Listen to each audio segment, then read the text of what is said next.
Okay, we'll take questions for Coach. We have the microphones around. First one in the back left here. Coach, how are you? Sebastian Christensen, ESPN International. Jason hasn't been as impactful as usual in the fourth quarter in these finals. What is your assessment of his play in the fourth quarter, and what do you think he can tweak in order to be more efficient in those last 12 minutes tomorrow?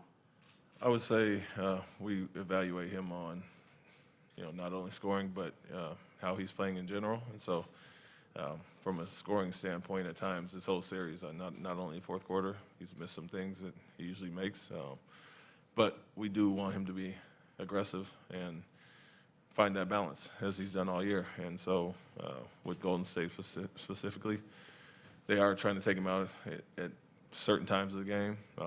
But it's on him to read that and us to put him in positions where understanding he's going to be doubled and be the bait at times and get everybody else involved, and then we have to make him pay as far as that. So I wouldn't say his fourth is not as good or as bad as some of the other quarters. I mean, he's had some stretches where he missed. Game one stands out, some open shots throughout the game, and so we want to be aggressive and make the right read, which he's done all year against all the coverages that he's seen. On your right, Mark. Mark Murphy, Boston Herald. Ime, all of you seem to especially get caught up in relations with the referees in the last game. Do you feel you have to tamp that down a bit? Yeah, I would say so. I think in general, just too many conversations being had at times. Feels like after foul calls or dead balls, free throws, timeouts, there's somebody talking to a ref, and so something we emphasized obviously early in the season had gotten away from quite a bit, and so something we got to spend our energy on the game and everything else going in between it other than the referees. So an area we can be better at for sure. Gary on the right. Gary Washington, Boston Globe. Two questions he made. One, the incident or the situation where Draymond didn't want to let Jason shoot after the whistle and came to your bench. Does Jason have to be more pissed about that? Like, that's not in his nature to be the vocal guy, but he seemed to be, he kind of downplayed it after the game. Does that kind of stuff have to drive him and upset him a little bit more? Or would you like to see that out of him? Like just a pissed off Jason? I would say that what I said after, I think game two, guys are going to be who they are and handle it however they feel best the way to handle it. And some people, like I said, get into it and some ignore it. And so to each his own as far as that.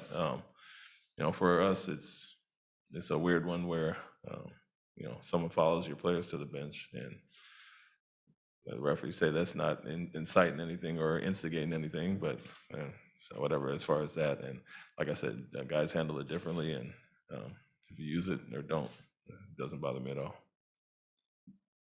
Jay up front. What do you think are the most important reasons that you guys have had some difficulty finishing at the rim and producing points in the paint this series? I would say not strong finishes. Some of our drives haven't been as physical as other times, and that's the emphasis with us. I've mentioned hunting and looking for fouls instead of going up to finish. Their rotations are pretty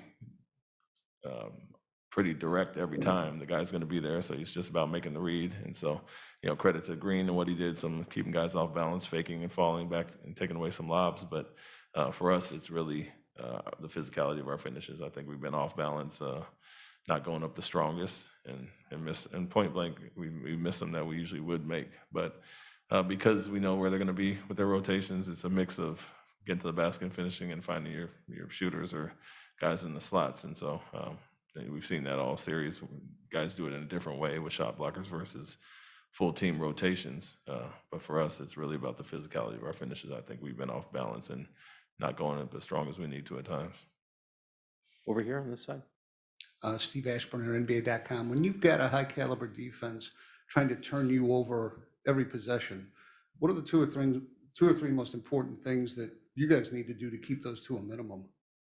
Not over penetrate is one. One or two dribbles too many can get you in trouble.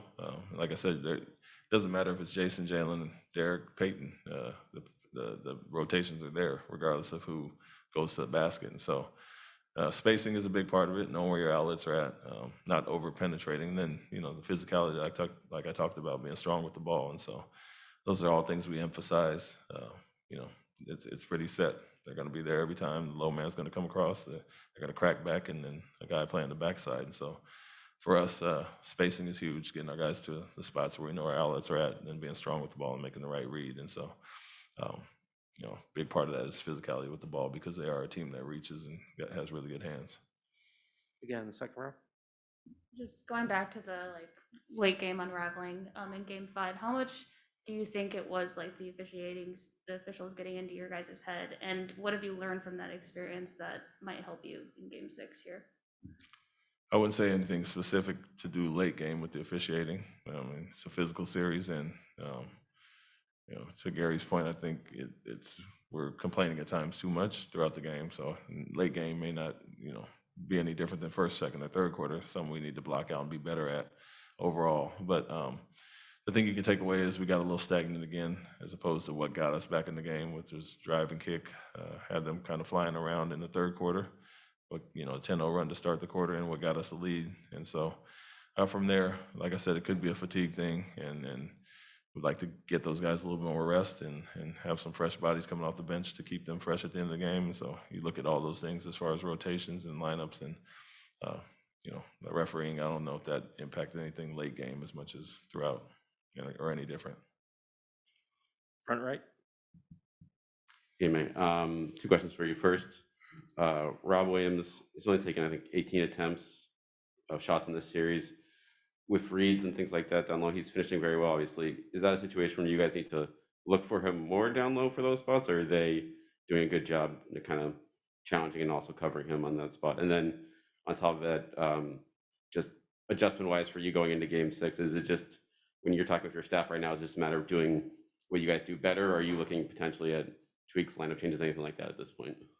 Yeah, regarding Rob, I think it is a reads, and like I said, their rotations are set. They're a team that's going to come back and kind of take the big out there, but that leaves wide open kickouts there, and you've seen that in times this series. Obviously, game 1 stands out in the fourth quarter, and the last game in the third, where they're taking away the driver, or 2 or 3 on the ball with Jalen and Jason specifically.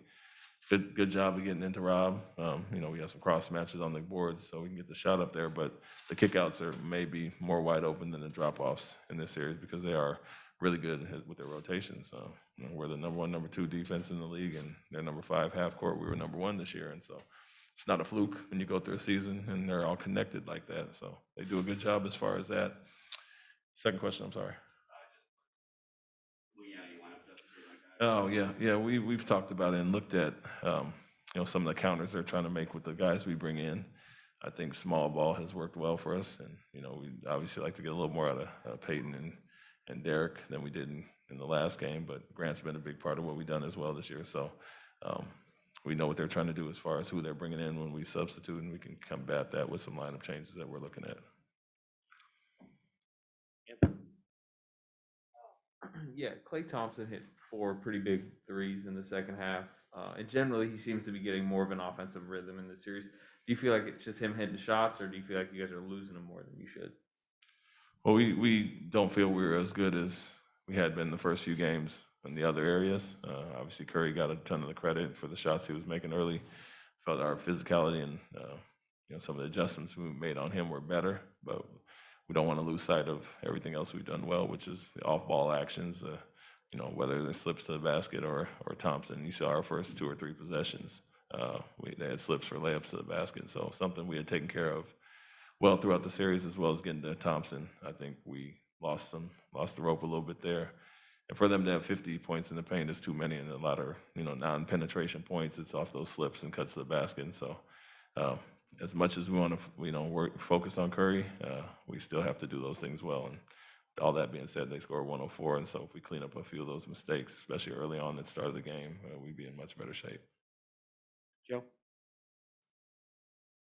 Ime, a little bit more on the potential lineup changes. I asked you the other day about the Otto Porter move with Looney, and you explained pretty well why you thought the Warriors might do that.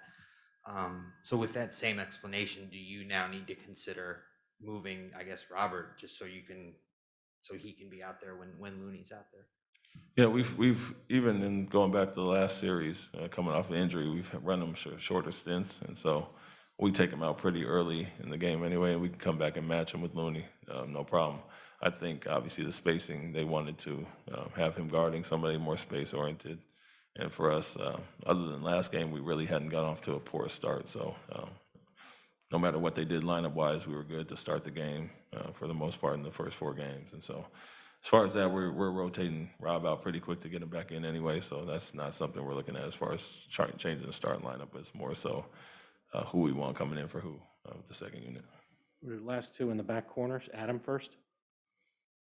Yeah, you guys obviously been in some tough spots during regular season, some tough spots in these playoffs. What's your source of optimism right now, and what kind of things do you say or do with your team to make sure that they share it?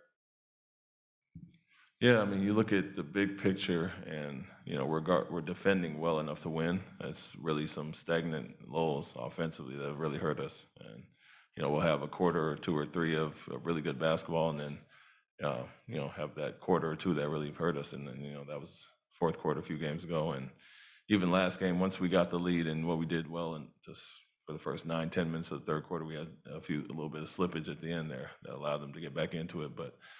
For us, we really want to focus on the offensive end because I think we've guarded well enough to win. If we talked about game 4, if we finish the game off well, not that 5-minute stint, we'd be in good shape. And so that's our optimism. We've fought off 3 elimination games and won some game 7s, but you can't just rely on that we've been there. You got to do things well to start the game, not put ourselves behind the 8 ball like we did last game. And so.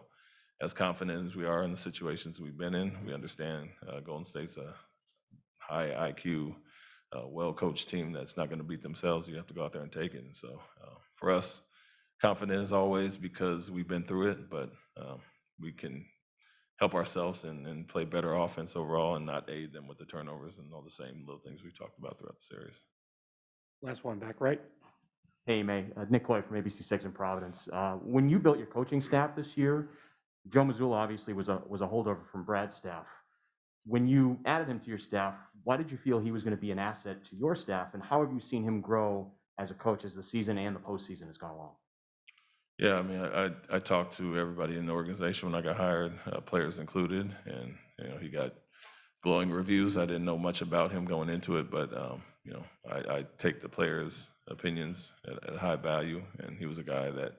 It was a consensus, yes, somebody that they all worked with closely, believed in, and understood his upside. And so once I met with him and Tony Dobbins and Evan Brads and some of the guys we kept, I think it was pretty easy conversations to see why. And so as all young guys, he coached Summer League and kind of held everything together while I was gone to Tokyo. And so the value and the relationship aspect, which was a big part of my coaching staff, he carried over well. And so it's easy to see why once I got to know him and be around him. But what I've encouraged our guys to do is be more vocal, be more out there and get their own voice in the same way I was kind of brought up in San Antonio. And so I think all guys have done that throughout the year. We've all learned each other for the guys I didn't know as well. And obviously with the Miami series and that being his scout, you've seen him grow throughout the season. And now he's in the mix for some things and hopefully it goes well.